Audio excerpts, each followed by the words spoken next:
dimension unless you actually enter this realm to see for yourself." Professor Gault stared at the fat, puffy face of his visitor, and snorted loudly. "I am afraid, Pillbot, you do not comprehend the impossibility of such a passage. We cannot possibly break from the confines of our three-dimensional world. Here, let me explain by a simple illustration." Gault took up a book, held it so that a shadow fell onto the surface of the desk. "That shadow," he said, "is two-dimensional, has length and breadth, but no thickness. Now, in order to enter the third dimension, our plane, the shadow would have to bulge out in some way, into the dimension of thickness, an obvious impossibility. Similarly, we cannot enter the fourth dimension. Do you see?" "No!" retorted Pillbot with some heat. "In the first place, we are not two-dimensional shadows. And why, what is the matter?" Professor Gault's lanky form had stiffened, his near-sighted eyes glaring out over the laboratory to the rear of Pillbot. The psychiatrist wheeled around, following his host's gaze. It was Harper. That young man's antics drew an amazed grunt from Pillbot. He was describing peculiar motions in the air with his pencil. Circles, whirls, angles, abrupt jabs forward. He bent over the paper on the desk, made a few sweeps of the pencil, then the pencil rose again into the air to describe more erratic motions. Harper himself seemed in a trance. Suddenly, Pillbot gave a stifled gasp. It seemed to him that Harper's arm vanished at the elbow as it stabbed forward, then reappeared. Once again the phenomena happened. Pillbot blinked rapidly, rubbed his eyes. It must have been an illusion, he decided. It was too unlikely. "Harper!" Gault's voice was like the snapping of a steel trap. Startled, Harper came to with a jerk. Seeing he was being watched, he flushed redly, then bent over his charts again.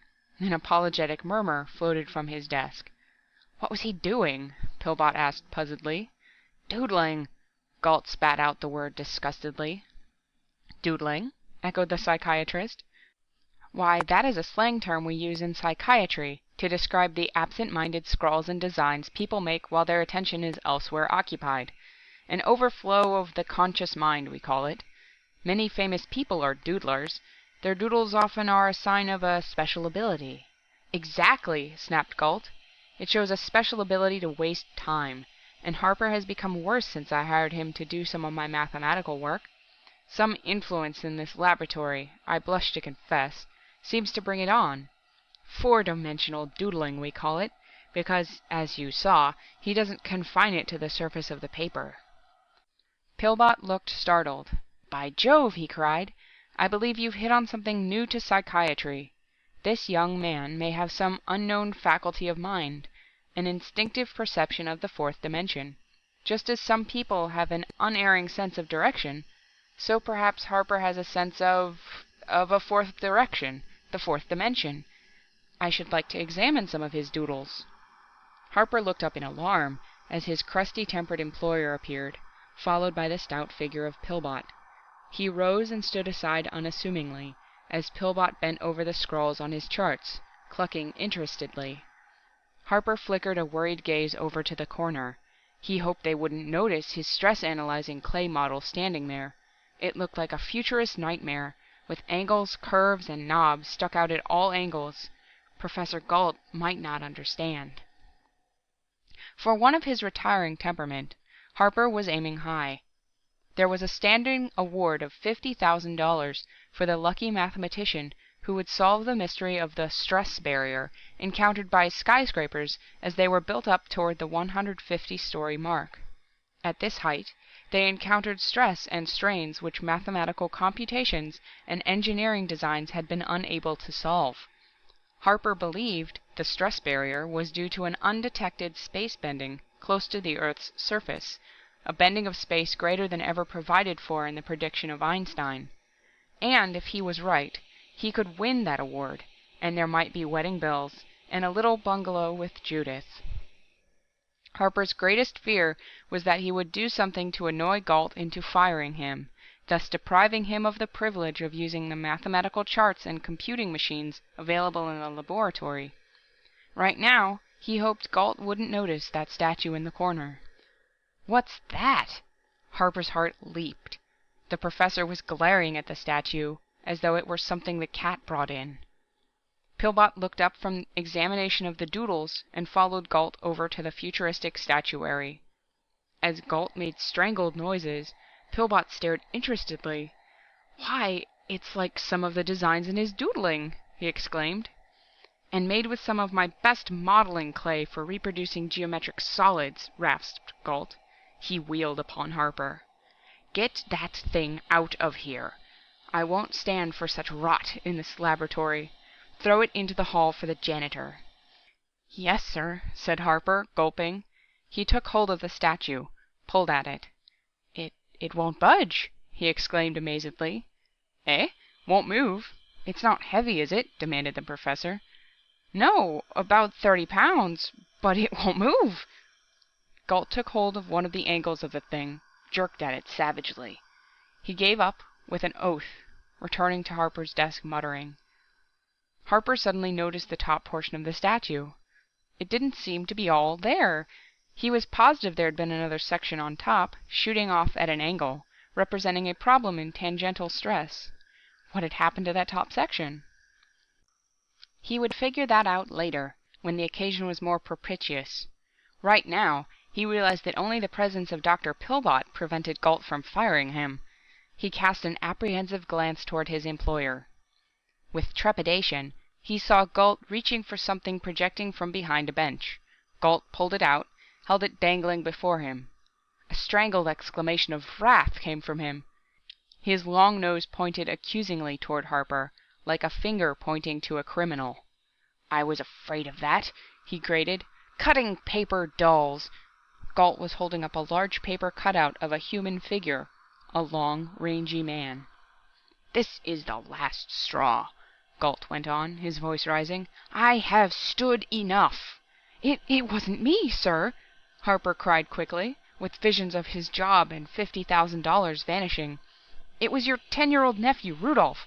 When he was here yesterday, he cut it out, said it looked like his uncle." Harper stopped as Gault seemed about to explode. Then the mathematician subsided. A malicious expression crept over his face.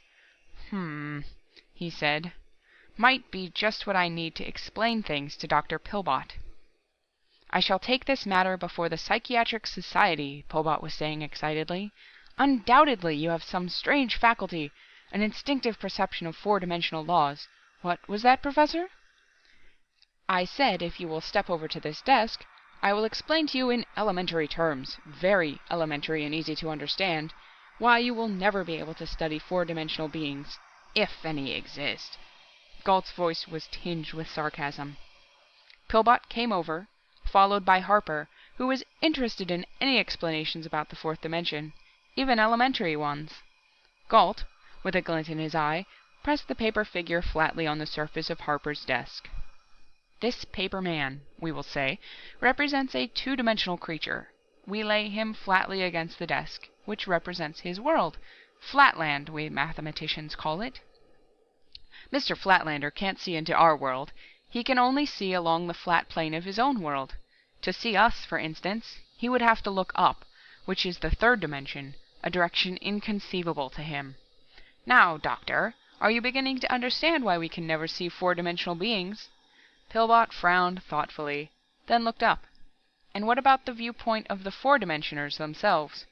What would prevent them from seeing us?" Harper hardly heard the professor's snort of disgust. This two-dimensional cutout in Flatland fascinated him. An idea occurred to him. Now, just supposing... As Gault and Pillbot argued, Harper grasped the paper cutout and bent it, jackknifed it, creasing it firmly in the middle. Then he raised the upper half so that it rose vertically from the desk, while the lower half was still pressed flatly against the surface. "Now," he murmured to himself, "the Flatlander would have appeared to his fellows to have vanished from the waist up, because from the waist up he is bent into the third dimension, so far as they are concerned."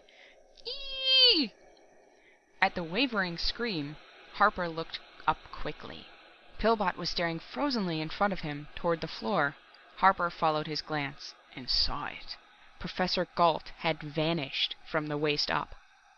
His lower body still stood before Pillbot, swaying slightly, but the upper body was unconditionally missing.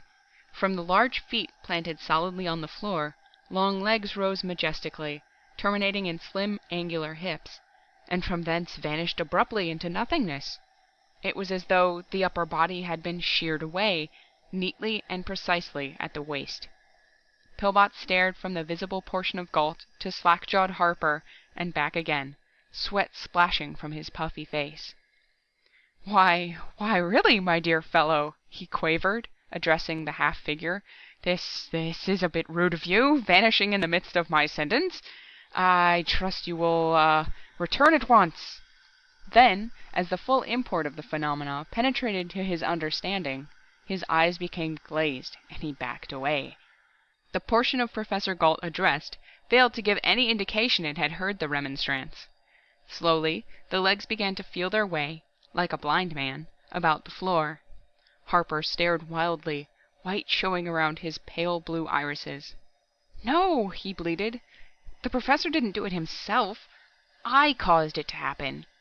I bent the paper cutout, and something saw me do it, and imitated me by bending the Professor into the fourth dimension."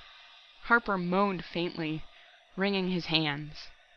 Pillbot, at the moment, got little satisfaction from this demonstration of his point about four-dimensional life. He glanced fearfully at the half-figure. "You mean to say," he quailed, "that we are under scrutiny by some being of the fourth dimension?" "That's it," replied Harper with a whinny. "I know it. I can feel it. It became aware of our three-dimensional life in some way, and its attention is now concentrated on the lab." He wrung his hands. "I just know something else terrible is going to happen." He backed away quickly as the occupied pair of pants moved toward him. His retreat was halted by his desk, upon which reposed 2 large California oranges, an inevitable accompaniment to Harper's lunch. To him, orange juice was a potent, revivifying drink. Now he automatically reached for one of the oranges, as a more hardy individual might reach for a whiskey and soda in a moment of mental shock. His eyes wide on the shuffling approach of Gault's underpinnings, Harper nervously dug sharp fingernails into the orange, tore off large chunks of skin. A sudden blur, seen from the corner of his eyes, pulled his gaze back to the desk. The other orange had vanished. Whoop! It dropped to the floor before Harper, and now it was a squashy mess, the inside standing out like petals, the juice running from it. The other orange slipped from Harper's nerveless fingers, rolled along the desktop. Harper pounced on the squashy thing on the floor, feverishly pulling back the projecting insides, closely examined it. He looked up wide-eyed at Pillbot. "Turned inside out!" he gasped hoarsely, "without breaking its skin!" Pillbot's expression indicated that the scientific attitude was slowly replacing his former fright. He snapped his fingers. "Imitation again," he said, half to himself. He looked at Harper. "When you bent the paper figure, this four-dimensional entity imitated your action by bending the Professor. Now, as you started to peel the orange, your action was again imitated, in a four-dimensional manner, by this entity turning the other orange inside out." His voice dropped as he muttered, "Imitativeness, the mark of a mind of low evolutionary order, or of—" His words faded off, his expression thoughtful. More white showed around Harper's eyes.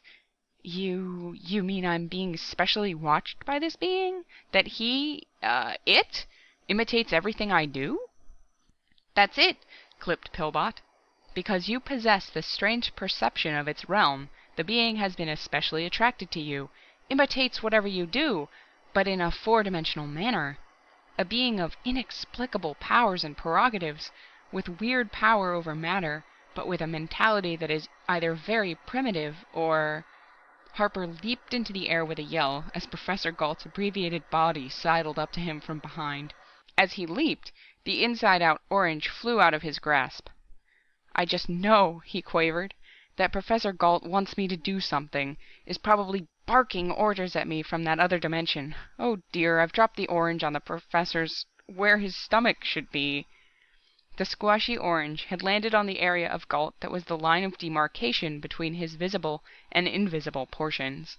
That area that his stomach would occupy, normally. It rested there in plain sight of the two startled men. I'd better remove it," said Harper weakly. He moved with a dreadful compulsion toward the swaying half-figure, one slender hand extended tremblingly toward the inverted orange. Abruptly, the orange vanished. Harper halted like he'd run into a brick wall. Staring blankly ahead, he put his hands to his stomach, moaning faintly. "What's the matter?" cried Pillbot. "The orange! It's in my stomach!" "See? What did I tell you?" exulted Pillbot. "Another act of imitativeness! It saw you drop the orange on Gault's, where his stomach should be, and imitated by putting the orange in your stomach. It proves I'm right about the being." With a loud belch, Pillbot broke off. He stared blankly at Harper. Then his hand slowly came up to clutch at his stomach. Harper looked quickly at the desktop. "The other orange! It's gone!" "Into my stomach," groaned Pillbot. Be careful what you do. My God, don't do anything. Don't even think. This four-dimensional creature will surely imitate whatever you do in some weird manner." Rubbing his stomach, Pillbot glanced about at the various articles of furniture. He blanched. "I wouldn't want any of that stuff inside of me," he yammered. Harper flicked a despairing glance at the half-body, now gliding along in the vicinity of the paper cutout. We must do something to get the Professor back," he said worriedly. He thought incongruously of a restaurant where he used to order lemon pie and invariably get apple. Finally, he found that he could get lemon by ordering peach. Now the problem was, what did he have to order to get his employee extricated from being stuck between dimensions, like a pig under a fence? Anything he did would be imitated in a manner that might prove tragic. The upright portion of the cutout was leaning over backward, the head drooping down like a wilted flower as the tension at the crease slowly lessened. Gathering together what resolution he could, Harper determined to take the bull by the horns. He would get the Professor returned by pressing the upper portion of the cutout flatly onto the desk's surface. With trembling hands, he pressed down on it, then sprang back with a muffled yell. 3 feet above the half-body, the Professor's head had flashed into visibility. "You only pressed the head onto the desk," said Pillbot disgustedly. "So the being only impressed Gault's head back into the laboratory. Now press down the rest of the body." The Professor's head, suspended above the body, glared about, affixed Harper with a smoldering glance. The mouth moved rapidly, but no words came. "Professor, I can't hear you," whimpered Harper. "Your lungs and vocal cords are in the other dimension. Here, I'll have you completely returned." He reached a hand toward the cutout, the torso of which still bulged upward from the desk. Gault's head waggled in vigorous negation of Harper's contemplated act. His mouth moved in what, if audible, would have been clipped, burning accents. Harper drew back his hand as if he had touched a red-hot poker. "The Professor doesn't want me to touch the cutout," he said helplessly. Gault's head hovered over the cutout like a gaunt moon. It swooped down toward the paper figure, seeming to be studying its position on the desk closely. Pillbot watched him for a sign of his intentions or wishes.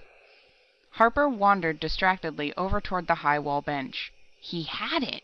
He would distract the attention of the entity from Gault by making another cutout. He would then experiment with that second one, without endangering Gault. He'd be careful not to make this one tall and thin, so as not to resemble the Professor in outline. Perhaps with it, he could trick the entity into releasing the missing part of Gault's body. He scraped in the bench drawer for the scissors, and started to shear through a large stiff piece of paper. A moment later he looked up as Pillbot walked over. "Gault has some reason for not wanting his silhouette touched," he said. "Can't quite make out his lip movements, but he seems afraid some permanent mark may be left on him by his return. He wants time to figure out— Why, what are you doing?" "I've made another cutout for experiment," exclaimed Harper. "And this one doesn't look like the Professor. It isn't tall and thin. See?" He lifted the second cutout from the flat surface of the bench, held it suspended before him. "This one is short and fat." Harper halted abruptly, the breath whooshing from his lungs. There was no use talking to thin air. Pillbot had been whisked into nothingness. Where the portly figure of the eminent psychiatrist had stood was now nothing, not even a half-man. Too late, Harper realized that when he had lifted the paper figure from the surface of the bench, the entity had imitated him by lifting Pillbot into the fourth dimension. Belatedly, he knew that the cutout which he held dangling resembled Pillbot in outline.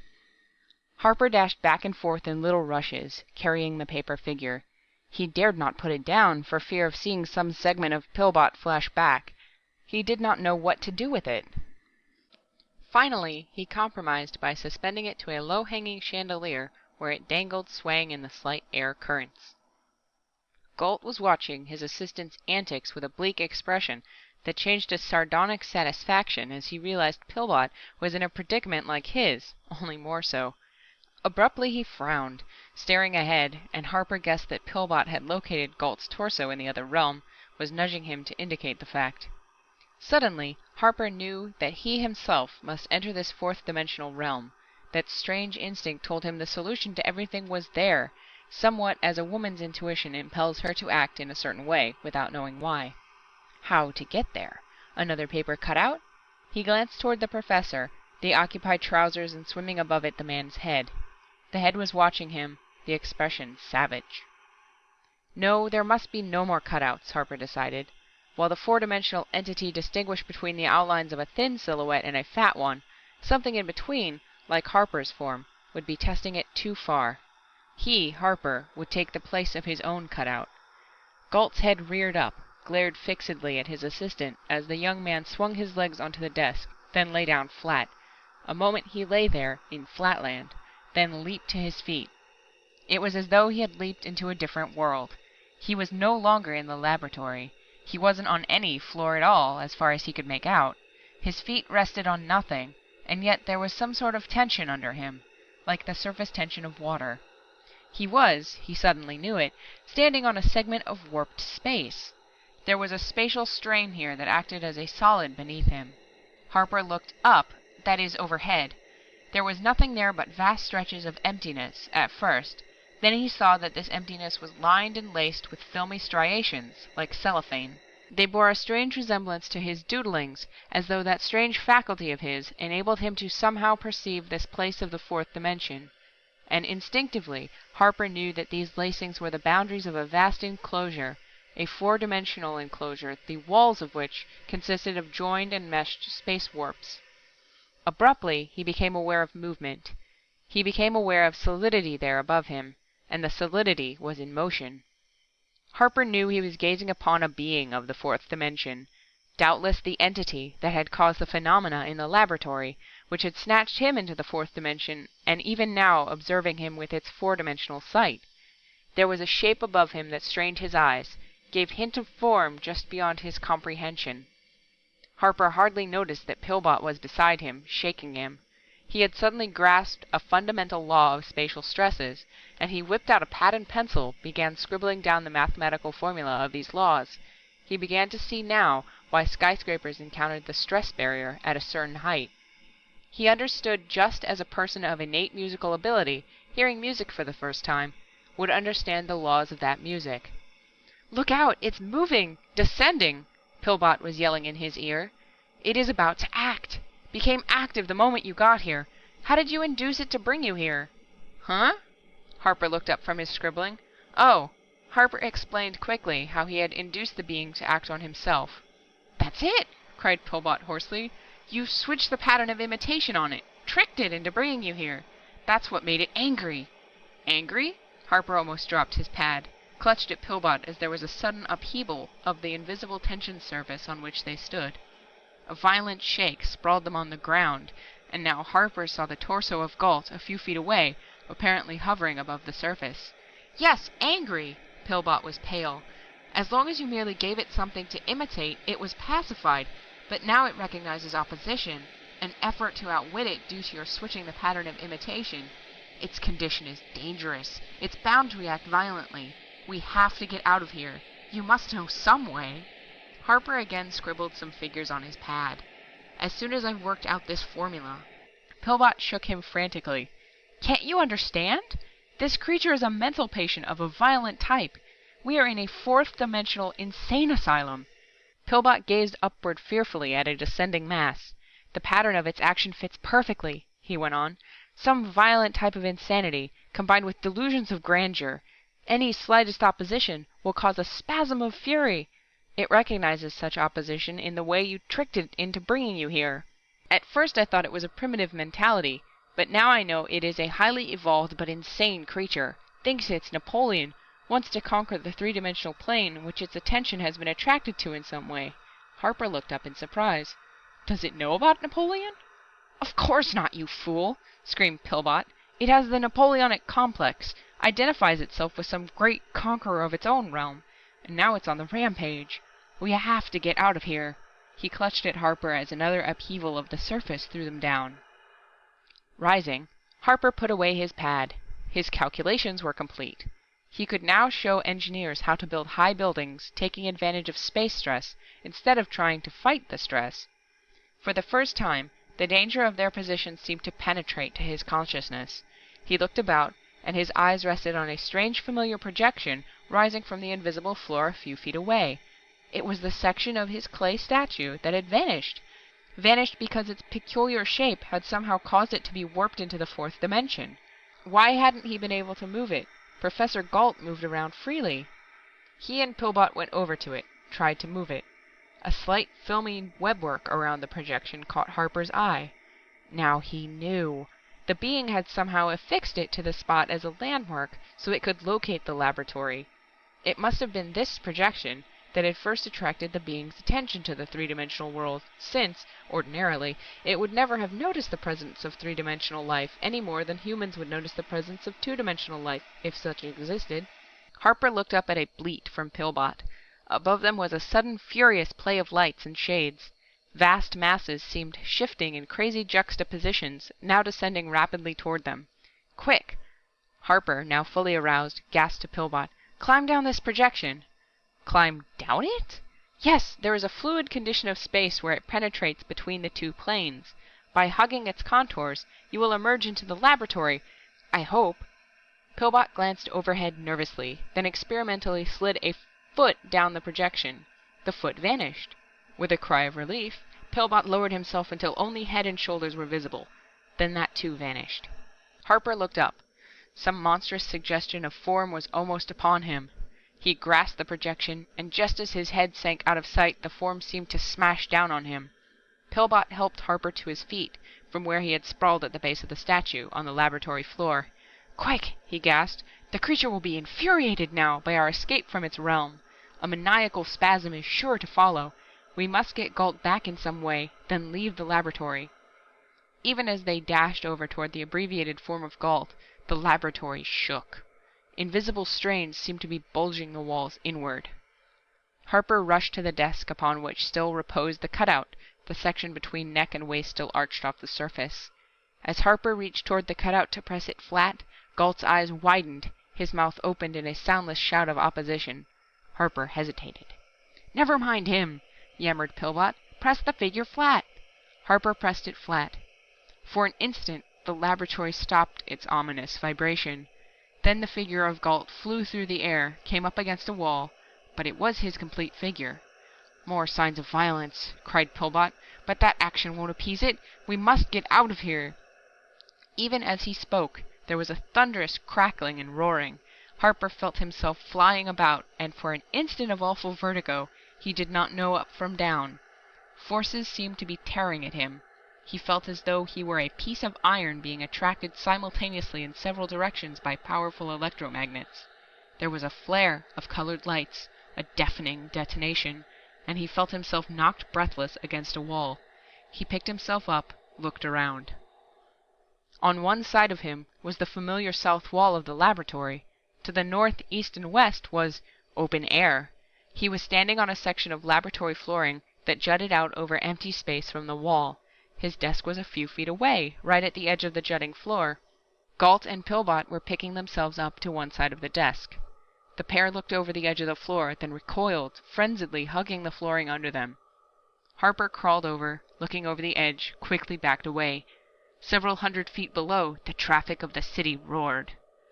Galt went over to the door in one wall, opened it, then stepped back quickly, his face pale. "The laboratory has been turned inside out!" he shouted. "We are on the outside!" "We must get away from here," squalled Pillbot. "Another spasm of the creature will precipitate us into the street." Galt forgot his apprehensions long enough to freeze Harper with a glance. "This is all your doing," he bawled. "You with your absurd doodling, which attracted the attention of some being of the fourth dimension." In his anger, he overlooked the fact that he was contradicting his formerly held opinion. "The laboratory wrecked," he continued, "and that isn't all." He stalked up to the cringing Harper, thrust his face toward him. "Do you know," he yelled, "why I didn't want to be returned hastily? Why I didn't want you to bring me back by flattening out the paper cutout? You dolt! Did you ever try to get a crease out of a piece of paper?" I don't understand," muttered Harper. "That paper doll was creased, wasn't it?" shouted Galt. "Once a piece of paper is creased," he resumed heatedly, "it can't be perfectly flattened out again. At the crease, a thin cross-section continues to bulge. Into the third dimension, in the case of that paper cutout. Into the fourth dimension, in my case.